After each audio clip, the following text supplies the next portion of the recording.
જ્યાં પ્રેમ હોય છે ત્યાં રસોઈ સ્વાદિષ્ટ જ બને છે. હું છું શેફ રૂપલ ભીમજીયાની. માસ્ટર શેફમાં મેં ઘણા બધા ક્યુઝિન બનાવ્યા છે, પણ આજે હું મારી ફેવરેટ રેસીપી બનાવીશ, દાલ મખની.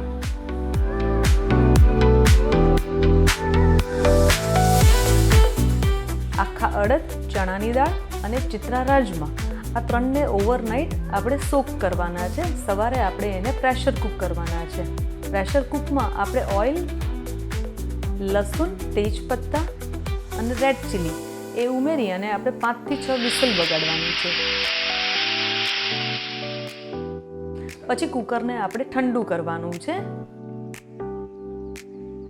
પછી એક લોયામાં આપણે તેલ, બટર અને ઘી 3 વસ્તુ એડ કરશું.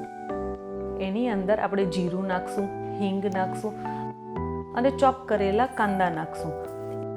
કાંદા જરા ટ્રાન્સલ્યુશન થાય પછી આપણે એમાં અદરક મિરચીની પેસ્ટ અથવા ચોપ બંનેમાંથી કંઈ પણ નાખી શકો એ નાખશું.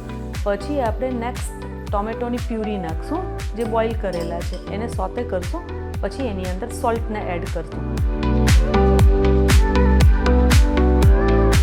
ત્યાર પછી એમાં ગરમ મસાલા, હળદર, મરચું, મીઠું અને ધાણા જીરું, થોડો પિંચ ઓફ નાખશું, 1 ટેબલ સ્પૂન જેટલો.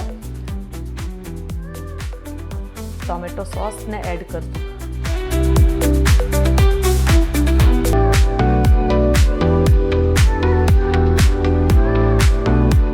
બટરને એડ કરશું. પછી આપણે રાજમા નાખશું, જેને મેશ કરતા જશું સ્પૂનથી. લાસ્ટમાં ક્રીમ અને કસૂરી મેથી એની સાથે ગાર્નિશ કરશું. તો આ delicious dal makhani it's ready. જો તમને પણ આ રેસીપી ગમી હોય તો like, comment, share and subscribe કરવાનું ભૂલતા નહીં.